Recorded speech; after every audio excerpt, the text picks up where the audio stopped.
everybody, I'm Starla. I'm Mik. And we are Our Family Games. Yeah.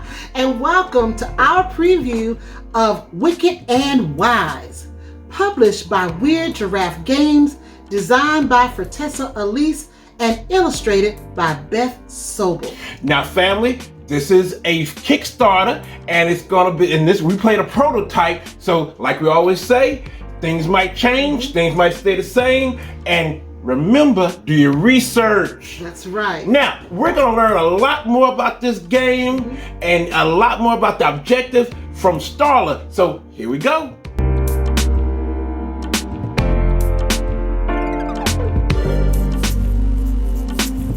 Welcome to the world of Wicked and Wise. Hoarding is a lot of work for a dragon and also a lot of play. In order to expand their hoards, dragons will challenge other dragons to a game of cards. Sometimes they need a little help to win, so they call on the wily mice who reside in their caves to stack the cards in their favor, so to speak. Over the course of 3 rounds, teams of dragons and mice will be working together to win tricks, trying to achieve goals that they have chosen at the start of each round. Teams will gain coins and treasures over the course of the game. Treasures allow the team to gain more coins, change the rules of the trick, and more. The team with the most coins at the end of 3 rounds wins. So, Wicked and Wise. It's really interesting because I guess the wicked is those dragons. Well, I guess The they're wicked are dragons, and the mice are just really wise because they're trying to help the dragons get their goal and stuff. Well, in essence, it's really just a trick-taking game with a twist. Yeah. Because you got the dragons who really play towards strength. Yes. Because they go for like highest number or whatever, kind of like. They're trying to get the trick. They're trying to get the trick. But then the little mice come in and then they try to help them with different ways to change the trick or alter it. And try to get the money. They're the money men. That's true. They're the money folk. But now, in the setup, player count is very important. So we're gonna learn a lot more about the setup and also player count that really changes up the game all the time. Here we go.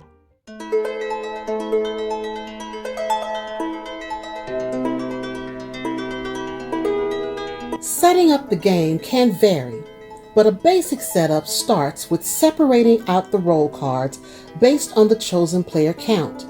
Either deal out the role cards randomly or allow players to choose their role and team. Players should sit across the table from their partner if possible. The dragon on Team 1 will be playing first, so give them the lead token. Wicked and Wise plays differently at each player count. Before you start playing, you'll need to choose a mode based on the number of players. See the player count guide for a breakdown of the different modes and the different roles players can take. While the teams and roles change based on player count, the rest of the rules remain the same.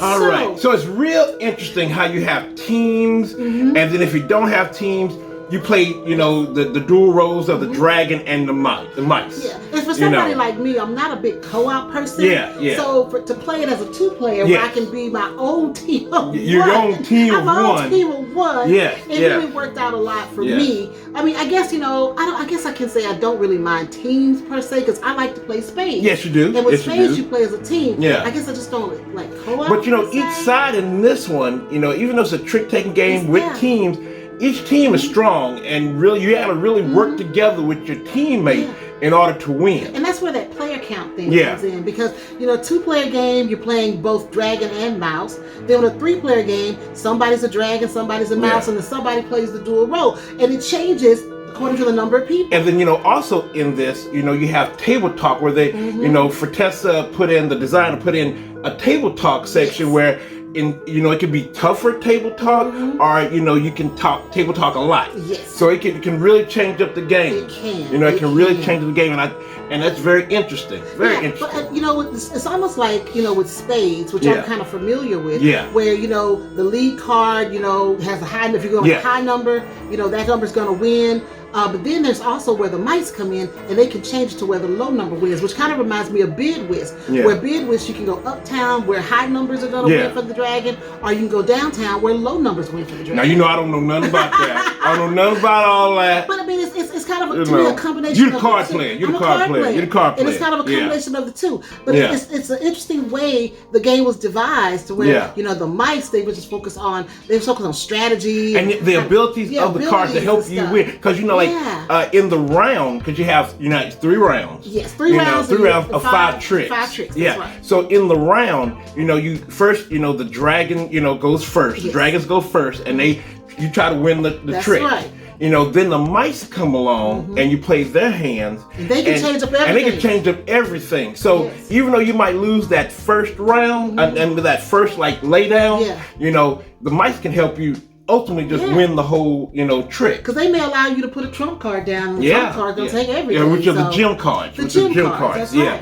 So things could change within that trick round. And another interesting thing about the game is that you've got the dual cards, dual action cards, which are the dragon cards, which you have the dragon power on it, and you have the mice power. Yes. Then you have your treasure cards. Yes. So you have a chance to have treasure, which is another objective that you need to reach, which allows you to get money. And then you have your gem cards, which are really your trump cards. So you got 3 different sets. Yeah, because everything in this, you have to get coins. You got to get enough coins to win, because it's not about tricks. Winning the most tricks or whatever. It's about getting the coins. Yeah, but then it is about tricks too. Yeah, It's a combination. You just got to look at how your setup is, your player count, and figure out how you want to play this. Now, but some of the goals say, one goal. That's goal cards. The one goal says, just win exactly 2 tricks. So you're gonna lose. But if you get exactly 2 tricks, you can get like 12 gold. You get a bunch of gold off of that. Because if you lose your round goal, you lose half of that gold that you're supposed to get. So if the goal was if you won it, you got 12 gold pieces.